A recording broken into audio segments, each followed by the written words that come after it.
आपण ଜାଣିଲେ ଆଶ୍ଚର୍ଯ୍ୟ ହେବେ। ଭାରତରେ ଏମିତି ଏକ ଜ୍ୟୋତିର୍ଲିଙ୍ଗ ଅଛି ଯାହାଙ୍କ ଆରତି ଶ୍ମଶାନର ପାଉଁଶରେ ହୁଏ। କାହିଁକି ଜାଣନ୍ତି? ଏହା ହେଉଛି ଉଜ୍ଜୟିନୀର ମହାକାଳେଶ୍ୱର ମନ୍ଦିର। ପୌରାଣିକ ତଥ୍ୟ ଅନୁସାରେ ଦୂଷଣ ନାମକ ଅସୁର ଆତଙ୍କରୁ ଭକ୍ତମାନଙ୍କ ରକ୍ଷା କରିବା ପାଇଁ ଭଗବାନ ଶିବ ଏଠାରେ ମହାକାଳେଶ୍ୱର ରୂପରେ ଆବିର୍ଭାବ ହୋଇଥିଲେ। ଆଉ ଅସୁରକୁ ବଧ କରି ସେ ସବୁଦିନ ପାଇଁ ଏଠାରେ ବିରାଜମାନ ହେଲେ। ମହାକାଳେଶ୍ୱର ଜ୍ୟୋତିର୍ଲିଙ୍ଗର ସବୁଠାରୁ ବଡ଼ ବିଶେଷତ୍ୱ ହେଉଛି ଏହା ଦକ୍ଷିଣାଭିମୁଖୀ। ଶାସ୍ତ୍ର ଅନୁସାରେ ଦକ୍ଷିଣ ଦିଗ ହେଉଛି ଯମରାଜଙ୍କ ଦିଗ। ଆଉ ମହାକାଳ ଏଠାରେ ବିରାଜମାନ ଥିବାରୁ ଭକ୍ତଙ୍କ ବିଶ୍ୱାସ ଯେ ଏଠାରେ ଦର୍ଶନ କଲେ ଅକାଳ ମୃତ୍ୟୁର ଭୟ ଦୂର ହୋଇଥାଏ।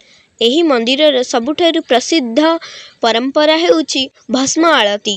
ତେବେ ଆପଣ କେବେ ମହାକାଳଙ୍କ ଦର୍ଶନ କରିଛନ୍ତି କି ନାହିଁ କମେଣ୍ଟରେ ଜଣାନ୍ତୁ। ଜୟ ମହାକାଳ। ଭିଡ଼ିଓ ଭଲ ଲାଗିଲେ ଲାଇକ୍ କରିବେ। ଏମିତି ଇନଫର୍ମେଟିଭ୍ ଭିଡ଼ିଓ ପାଇଁ ଚ୍ୟାନେଲକୁ ସବସ୍କ୍ରାଇବ୍ କରିବେ।